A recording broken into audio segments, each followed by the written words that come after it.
والسلام علی عباده الذین اصطفى اما بعد فاعوذ باللہ من الشیطان الرجیم بسم اللہ الرحمن الرحیم۔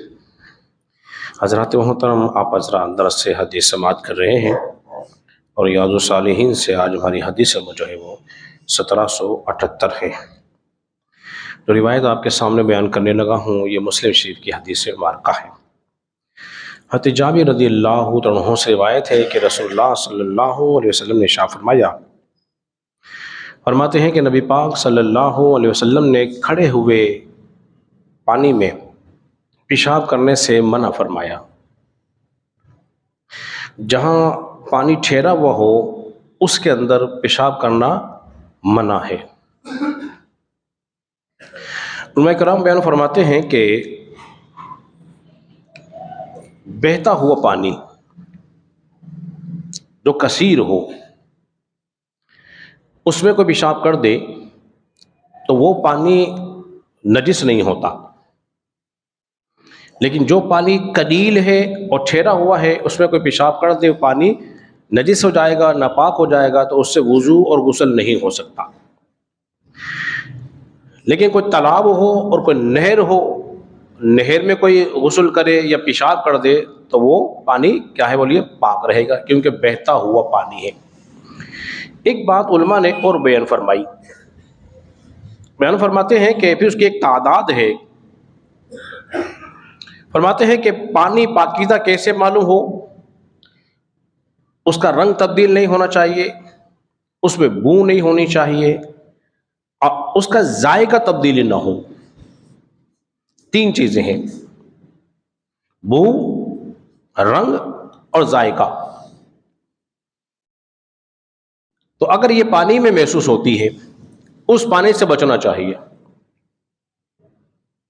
سمجھائی بات آپ کے؟ اس پانی سے بچنا چاہیے۔ جس طرح عموماً ہمارے یہاں پر پانی جب بھرا جاتا ہے تو اس میں بو پیدا ہوتی ہے، اور وہ بو جو ہے وہ بڑی ہی ناگوار گزرتی ہے، تو اس پانی سے وضو باہر نہیں کرنا چاہیے، بچنا چاہیے، اگرچہ وہ صاف ہمیں لگتا ہے، لیکن اس میں ذائقہ محسوس ہو رہا ہے، بو آ رہی، کوئی ایک چیز پا جائے تو اس پانی سے ہمیں بولیے بچنا چاہیے۔ ضمن میں یہاں ایک بات اور بیان کر دیتا ہوں۔ نبی پاک صلی اللہ علیہ وسلم نے ہمیں دین سکھایا ہے اور دنیا میں رہنے کے طور طریقے سکھائیں گے، بعد میں بار بار آپ حضرات کے سامنے بیان کرتا ہوں۔ تو آپ علیہ الصلوۃ والسلام نے ہمیں کھڑے ہو کے پیشاب کرنے سے منع فرمایا ہے، چاہے وہ تالاب ہو یا کسی اور مقام پر ہو۔ اس دور حاضر کا جدید ترین فرقہ اور فتنہ جس کو مرزا محمد علی انجیر کہا جاتا ہے، اس نے ایک غلط مسئلہ بیان کر دیا، کہتا ہے کہ کھڑے ہو کے پیشاب کرنا بھی سنت ہے۔ اس کی جہالت کا اندازہ لگائیے۔ کس نے مسئلہ پوچھا کہ بسا اوقات پینٹ پہنی ہوئی ہوتی ہے اور بیٹھنا بڑا مشکل ہوتا ہے، تو کیا میں کھڑے ہو کے پیشاب کر سکتا ہوں؟ تو یہ تھا اس کا جواز، بولے کر سکتے ہیں، لیکن اس نے کہا کھڑے ہو کے پیشاب کرنا سنت ہے جی۔ اب سنت سے تعبیر کر رہا ہے۔ سنت کسے کہتے ہیں؟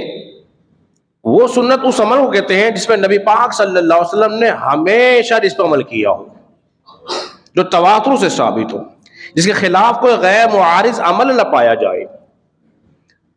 اس طرح حضرت عائشہ کا قول ملتا ہے، اگر ان سے کوئی یہ کہے نا کہ رسول اللہ نے کھڑے ہو کے پیشاب کیا ہے تو وہ ان سے کہتے ہیں نا وہ جھوٹا ہے۔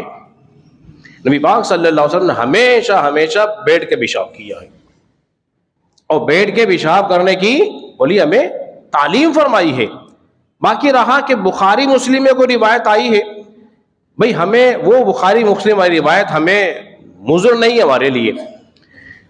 محدثین نے اس کی بھی کوئی توجیحات بیان فرمائی ہے کہ رسول اللہ صلی اللہ علیہ وسلم نے جو ایک آدھ مرتبہ جو کھڑے ہو کے پیشاب کیا ہے، تو فرماتے ہیں کہ یا تو وہاں پر نجاست زیادہ ہوگی، گھٹنوں میں تکلیف ہوگی، یا کوئی اور عذر پیش ہوگا، تو اس کی وجہ سے انسان کیا ہے کھڑے ہو کے پیشاب بولیے کر سکتا ہے۔ یہ ہے جواز، ایک ہے سنت۔ جواز میں سنت میں بولیے فرق ہوتا ہے۔ تو لہذا سنت کیا ہوگی کہ بیٹھ کے پیشاب کیا جائے۔ تمام صحابہ، محدثین، تابعین یا رسول اللہ صلی اللہ علیہ وسلم کے ظاہری زمانے سے لے کے آج تک کبھی کسی مفتی نے یہ مسئلہ نہیں بتایا جو اس نے بتا دیا ہے کہ سنت ہی کہہ رہا ہے، حالانکہ سنت والی یہ نہیں ہے. تو لہٰذا اس کی کسی ایسی بات کا اثر نہ لے لیا جائے، بلکہ قرآن و سنت کے مطابق جو ہمارے عقائد و نظریات ہیں، جو معمولات اہل سنت سے، اس پر سختی کے ساتھ عمل کیا جائے اور کسی اور خرافات میں مبتلا ہمیں نہیں ہونا چاہیے. اللہ رب العزت کے بارگاہ میں دعا کریں خالق کائنات ہم سب کو سمجھنے اور عمل پیرا ہونے کی توفیق عطا فرمائے.